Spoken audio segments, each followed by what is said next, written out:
It was an appropriately dismal gray autumn overcast sky the day of the funeral. At least that's what little Joey Alderson thought. It was a sad day. His father had died of throat cancer and he was to be laid to rest today. That was how his grandma put it. It was as if the whole world was wanting to cry because of his daddy's dying. He understood. He was sad too. But Grandma and Grandpa said he had to be a brave little man now, especially for his little sisters, so he was trying really hard today. Still, he wanted to cry. His sisters cried uncontrollably. Joey felt terrible every time he looked at them. But it was better than looking at the coffin. With the body inside. They were outside and many were gathered. His father was a well-liked man. Many of the faces were grave, some of them were hidden, shrouded in black veils. Almost all of them were recognizable: aunts, uncles, cousins, family friends. Many of them came up to him and his sisters and said they were really sorry, and Joey believed them. Everyone looked terrible. Everyone except one person. A single lady. She stood apart from the other parties, poised and beaming a wide and toothy grin. The only feature visible beneath her ebon garniture of laced veil. She radiated a word that Joey didn't understand intellectually: charisma. Deadly dark aura. Like a blacklight somehow shining in the day. He didn't like to look at her. He noticed that no one else looked at her either, but he couldn't stop his gaze from drifting first to the coffin, set to be lowered into the freshly dug pungent earth, and then the lone smiling woman. She somehow made everything more terrible. But she was uncannily compelling. Joey just wished the day would end. He was tired of having to be a brave little man. All he wanted was to be alone in his room beneath the sheets so he could cry and he wouldn't be bothering no one, cause he was all by himself, and that had to make it okay, didn't it? No one would know, right? I would. His tiny heart stopped and his blood froze. The voice of the priest delivering the funerary rites drifted into the clouded, muffled background as she called out to him, responding to his unspoken query, seeming to hear his thoughts. Joey looked at her. She was looking right back at him. Dead on. He felt faint and weak and as if his bladder might let go, but before it could, the woman called again. "Oh, don't do that, it'll be such a mess.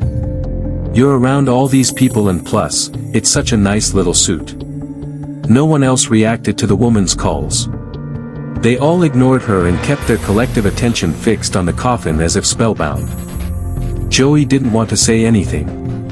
He just tried to ignore her and hoped that in doing so she would just go away. She was scary. She called again, "Come over here, little boy." Joey said nothing. No one else paid the woman heed, they didn't hear her. She called again, "Come here, little boy."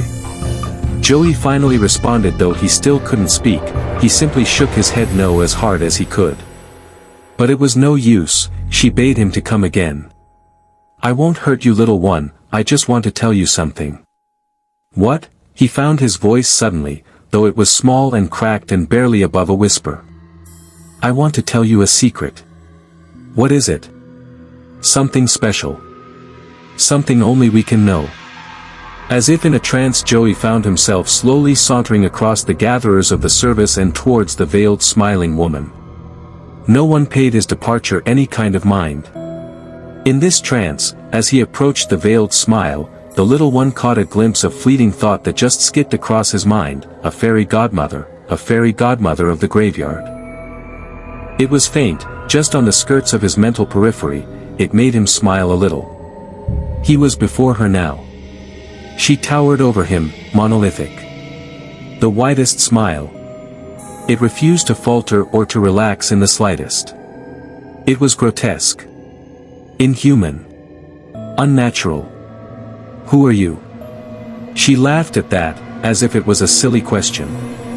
Then she held her hands aloft, one up and towards the sky, the other downcast and towards the earth, palms open and facing him. She seemed to think that answer enough, because she just laughed and then went right on smiling. But her hands stayed right as they were. One above, one below. "Why aren't you standing with us?" "I always stand and watch from a ways, I find it's my proper place." They all don't hear you. Oh, they do, in their own way. They just may act like they don't. That's all. She went silent again. Hands still held in their strange and ancient configuration. Finally Joey asked, "What was the secret you wanted to tell me?" "Oh. I don't know." Joey's face squinched at that. "What you mean?" "It's a big secret, only meant for big boys. I'm not sure you can handle it, Joey. I'm not sure you're brave enough. But I am brave. Gram and Grandpa said I gotta be now." "Ah, they are so right. They are so smart. You have got to be brave, Joey. It is going to be so scary for you and your little sisters. So scary out there without Daddy." More than ever Joey felt like crying. And still she was smiling. "You still want to hear it?" Slowly, as if his tiny head were made of lead, he nodded yes. "You know dead people, right? Like your daddy?" A beat. Again he nodded. "Well, everyone thinks that when you die your soul leaves for another place, heaven or hell, but they are wrong. The dead stay right where they are. Trapped. Trapped in their bodies, trapped in their caskets. Trapped underground beneath pounds and pounds of bone-crushing earth. They can see, smell, hear everything. They can hear it all but they can't move."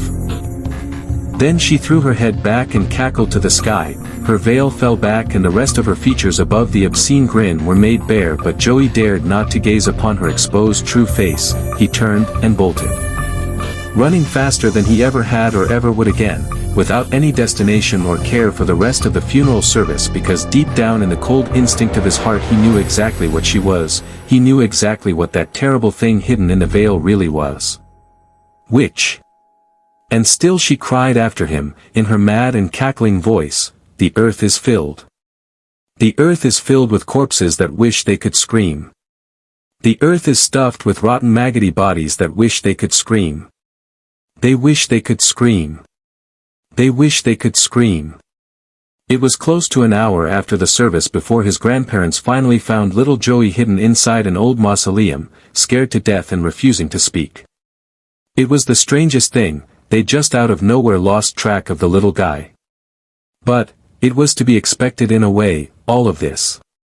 They'd all been through so much. He didn't say a word as they pulled out of the graveyard. His sisters had finally ceased their weeping and were soundly snoozing in the back seat beside him. His Gram and Gramps were up front where big people always were in the car. He couldn't take his eyes away from the cemetery outside his window and the woman beside his father's fresh grave. Her veil was gone and she was still smiling. It had stretched into a horrible rictus grin. Her other horrid features were barely discernible from the distance and the fog of his breath on the glass. It began to rain.